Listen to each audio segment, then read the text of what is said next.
Welcome back to our channel landmarks 2.0. இப்போ நம்ம என்ன சம் பார்க்க போகிறோம்னா டிஎன்பிஎஸ்சி எக்ஸாமில் கேட்கக்கூடிய காம்பவுண்ட் இன்ட்ரெஸ்ட் அந்த சாப்டர்லேருந்து இந்த சம்மை பார்க்க போகிறோம். அதாவது என்ன கொடுத்துருக்காங்க, ராஜா ஒரு ஸ்கூட்டரை வாங்க ஒரு வங்கியில் ரூபாய் 26,400 கடனாக பெற்றார். ஆண்டு வட்டி விகிதம் 15% எனில் 2 ஆண்டுகள் 4 மாதங்கள் ஆன பிறகு தன் கடனை அடைக்க அவர் எவ்வளவு செலுத்த வேண்டும் அப்படின்னு கேட்டிருக்காங்க. அதாவது அவர் வாங்கக்கூடிய கடன் தொகை எவ்வளவு, 26,400.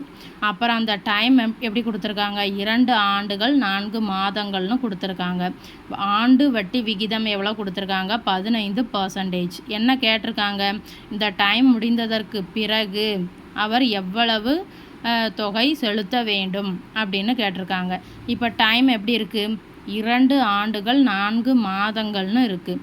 இப்போ நமக்கு வட்டி விகிதம் ஆண்டு வட்டி விகிதம் தானே கொடுத்துருக்காங்க. அப்படின்னா இதை நம்ம 2ஆக பிரிச்சுக்கிடலாம். ஃபஸ்ட்டு 2 ஆண்டுகளின் முடிவில் கிடைக்கக்கூடிய மொத்த தொகையை நம்ம கால்குலேட் பண்ணுவோம். அதுக்கப்புறம் இந்த மொத்த தொகையை வச்சு 4 மாதங்களுக்கு வெறும் வட்டியை மட்டும் கால்குலேட் பண்ணிவிட்டு இந்த 2ஐயும் ஆட் பண்ணிட்டோம்னா நமக்கான அவர் செலுத்தக்கூடிய மொத்த கடன் தொகை கிடச்சிரும். புரியுதா? இது புரிஞ்சாதான் இந்த சம்மை நம்ம சால்வ் பண்ண முடியும். முதல்ல இப்போ நம்ம என்ன கண்டுபிடிக்க போகிறோம், 2 ஆண்டுகளின் முடிவில் கிடைக்கக்கூடிய மொத்த தொகையை கால்குலேட் பண்ண போகிறோம். ஏன்னா ஆண்டு வட்டி விகிதம் தானே கொடுத்துருக்காங்க. ஸோ இப்போ சம்மை பார்க்கலாமா, என்ன கொடுத்துருக்காங்க, என்ன நம்ம கண்டுபிடிக்கணும், 2 ஆண்டுகளின் முடிவில் கிடைக்கக்கூடிய மொத்த தொகை. ஏக்கு என்ன formula, P × 1 + R/100 whole power என்ன. அப்போ என்ன கிடைக்கும், A = 26,400 × 1 + R எத்தனை, 15%. எத்தனை ஆண்டுகளுக்கு, 2 ஆண்டுகளுக்கு கால்குலேட் பண்ண போகிறோம். அப்போ 26,400 இதை அடிக்கலாமா, 3, இது 20ன்னு கிடைக்கும். அப்போ 1 + 3/20 ஹோல் பவர் 2. அப்போ 26,400 இதை கிராஸ் ப்ராடக்ட் பண்ணோம்னா 20 + 3 23/20 அடுக்கு 2. அப்போ 26,400 × 23 2 தடவை போடணும், கீழே 20 2 தடவை போடணும். இப்போ இதை நம்ம அடிக்கலாமா, 2 0 1 0 1 0, அப்புறம் 132.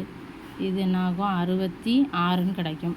ஸோ அப்போ 66 × 23 × 23 இந்த 3ஐயும் மல்டிப்ளை பண்ணால் 2 ஆண்டுகளின் முடிவில் கிடைக்கக்கூடிய மொத்த கடன் தொகை கிடச்சிரும். அப்போ 23 × 23 எவ்வளோ வரும், 2 5. இதோட 66 மல்டிப்ளை பண்ணணும்.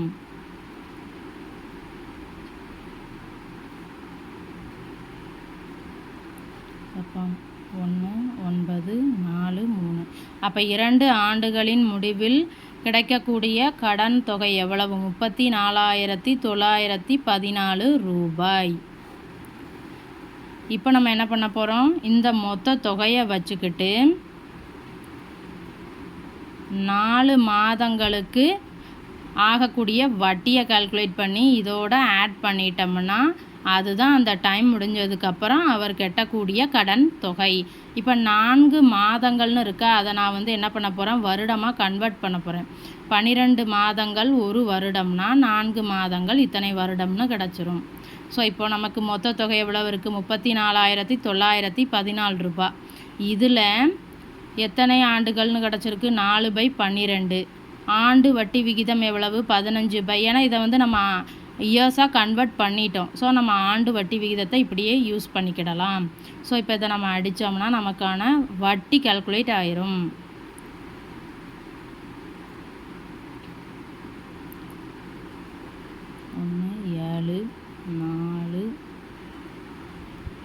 ஸோ அப்போ 1 டிஜிட் தள்ளி புள்ளி வச்சா 1,745 ரூபாய் 70 காசுன்னு கிடச்சிரும்.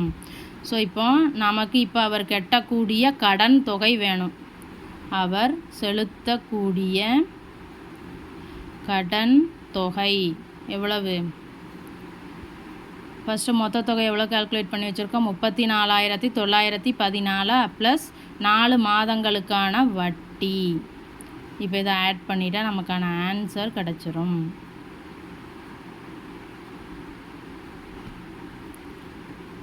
ஏழு 9 5 16 6 3. அப்போ அவர் கட்டக்கூடிய கடன் தொகை மொத்தம் எவ்வளவு 36,659 ரூபா 70 காசு. வீடியோ பிடிச்சிருந்தா சேனலை சப்ஸ்கிரைப் பண்ணுங்கள், வீடியோவை ஷேர் பண்ணுங்கள். தேங்க்யூ.